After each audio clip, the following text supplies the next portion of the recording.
Hello students, we are going to start our first topic, which is some basic concepts of chemistry. Now you all know that chemistry is a central science and knowledge of chemistry is required for the study of physics, biological science or any other applied sciences. So basically it is a very important branch of science. Now chemistry have 5 main branches and we will see one by one. There are 5 branches of chemistry, which are organic chemistry, inorganic chemistry, physical chemistry, analytical chemistry and biochemistry. So first very important branch of chemistry is organic chemistry. Organic chemistry is nothing but the study of organic compounds. Organic compounds are the compounds having primarily carbon and hydrogen. So study of carbon hydrogen compounds is included in organic chemistry. Second branch of chemistry is inorganic chemistry. Study of compounds other than organic compounds is included in inorganic chemistry. Inorganic compounds are compounds other than carbon compounds. So basically study of inorganic compounds is included in inorganic chemistry. Then third branch of chemistry is physical chemistry. The study of effect of chemical structure on the physical properties of the substances is included in physical chemistry. Basically we can say that all the laws, principles are included in physical chemistry. Then fourth branch of chemistry is biochemistry.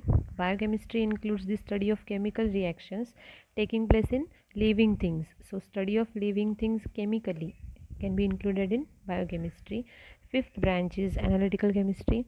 Analytical chemistry involves the qualitative and quantitative determination of chemical component of the substances. So we are going to study instrumentation and analysis of the substances in analytical chemistry. These are 5 main branches of chemistry. The next point is important term of chemistry. In general chemistry, matter is any substance that has mass and takes up space by having volume. So matter on the basis of chemical composition is classified into pure substances and mixtures. So pure substances have definite chemical composition and it always have same properties irrespective of the sources. So pure substances do not change their chemical composition and therefore do not change their properties, they remain same. Whereas mixtures have no definite composition and hence they have no definite properties. These pure substances are classified as elements and compounds. These elements, which are the substances, these are the pure substances which cannot be further broken down into simpler substances, whereas compounds are the pure substances which can be broken down into simpler substances. Then mixtures are of two types, homogeneous mixture and heterogeneous mixture. Mixtures are made up of 2 or more components. If these components of mixture are uniformly mixed with each other so that they cannot be identified, then such mixture is called homogeneous mixture. Here 2 words can be seen, homo and geneous. Homo is similar. If the components of the mixtures are uniformly mixed and if they form only one layer, then such mixtures are called homogeneous mixture. If you take a solution, true solution, then you cannot identify how many components are present in that solution and therefore true solution is an example of homogeneous mixture.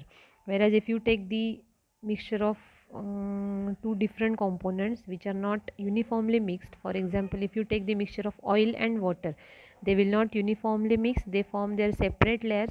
Such mixture is suspension and that is an example of heterogeneous mixture. Hetero is different. If they form different layers, if they maintain their identity, so you can identify how many components are there, and such kind of mixture is heterogeneous mixture. So these are 2 types of mixture. Now elements are classified into metals, non-metals and metalloids.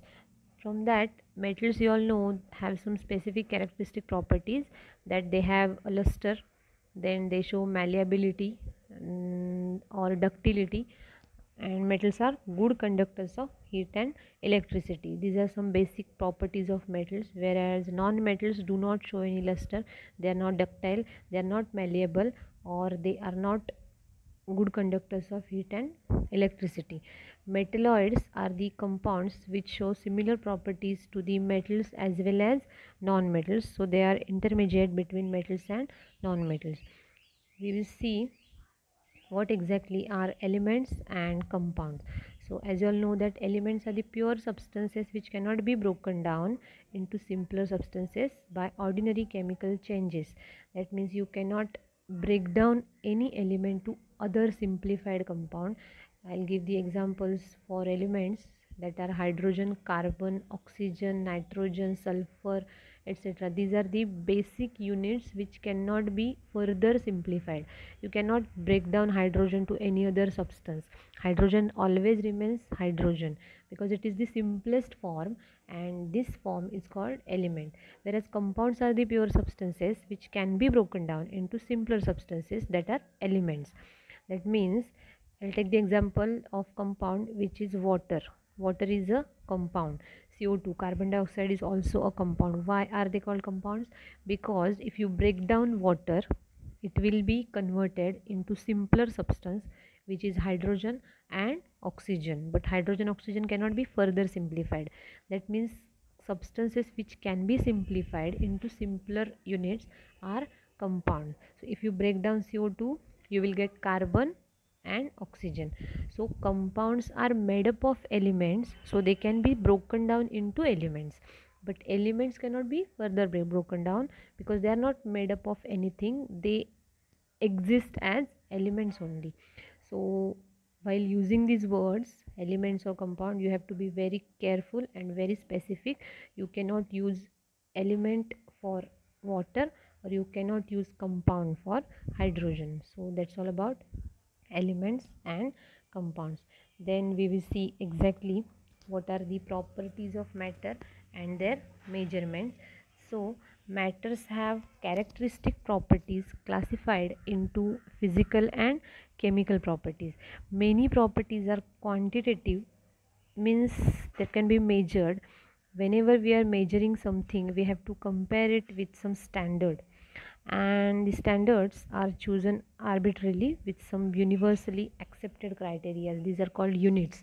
So basically units are the arbitrarily decided and universally accepted standards.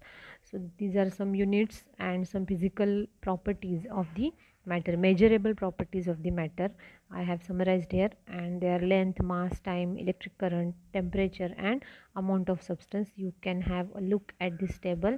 There are symbols for each quantity, that is small l for length, small m for mass, small t for time, electric current is shown by capital I, temperature is capital T, and amount of substance is denoted as small n. Then name of unit used for length is SI unit used for length is meter, for mass is kilogram, for time is second, electric current is ampere, for temperature Kelvin, and for amount mole. And there are some symbols of these units. For meter you are using small m, for kilogram kg, for second small s, for ampere capital A, for Kelvin capital K, and for mole you are using small mol. So these are the basic properties and their measurements. Then we will see physical properties of matter. So we will see one by one what are the physical properties of matter. First property is mass and weight. Now matter has some mass, and the value of mass doesn't change with the position. So you remember one thing, mass of a matter will not change with its position, whereas weight is a result of mass and gravitational attraction. Therefore weight can change with gravitational attraction of earth or body. So out of mass and weight, mass is the more fundamental property because its value is independent of gravitational force, so it doesn't changes with the position. Weight can be changed with the change in position. The unit used for mass is kilogram, or it can be also measured in grams, but SI unit used for mass is kilogram. Then second property is length. So in chemistry we are measuring bond length, atomic radius, wavelength, and all these terms are measured by using their length. But these measurements are very small, and therefore fractional units for SI system are used. Like length is measured, you all know, in meter, kilometer, etc. But while we are measuring the small fractions like bond length is very small, then wavelength is also very small. So here in particularly while studying these bond length, wavelength or atomic radii, we are using the units as nanometer or picometer.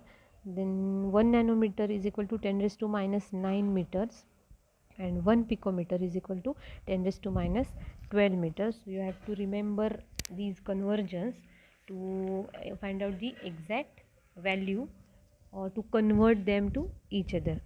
The next property, physical property of matter, is volume. Space, as we all know that matter occupies a specific space. Therefore, the space occupied by matter or any other three-dimensional object is expressed as its volume. So whatever space is occupied by a substance, space is occupied by an object, is its volume, and volume is commonly expressed in liters. SI unit is liter. So 1 liter is also called as 1 decimeter cube or 1 dm cube, and it is equal to 1000 ml. These mls can also be represented as cubic centimeter or centimeter cube. So but SI unit for volume is meter cube. Then next physical property is density. Density is nothing but the mass per unit volume. So value of density can be determined by knowing the value of mass and volume. If you don't know the value of mass or volume, you cannot find out the density of the substance. And unit can be calculated by taking the SI unit of mass, which is kilogram, and SI unit of volume, which is meter cube. So unit for density will be kilogram per meter cube or grams per cm cube. Next property is temperature. Temperature is a measure of hotness or coldness. How hot is a body can be determined by using the temperature. Temperature can be measured by using different thermometers. And common scales for temperature are degree Celsius, degree Fahrenheit or Kelvin. SI unit for temperature is Kelvin, which is capital K. This Kelvin can be converted into degree Celsius by adding 273.15, and Fahrenheit is equal to the 9/5 degrees Celsius plus 32. These are the interconversions for temperature, different temperatures. So these are some basic physical properties of matter. You have to use these calculations or this conversion while solving the numericals problem. So that is all about the basic part of the first topic.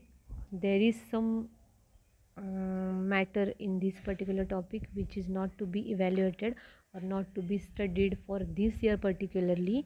So I have explained in today's lecture what is chemistry, what are the branches of chemistry, what is matter, what are its physical properties, and how are they measured. But out of these, some of the portion is deleted for this year only. I will let you know what are those points and what are those chapters. So at the time of online lectures, we will come to know what are the points to be deleted or what are the points not to be studied for this year. So you make sure that you will have a book at the time of lecture so that you can cut the portion which is not to be studied this year. Okay, thank you.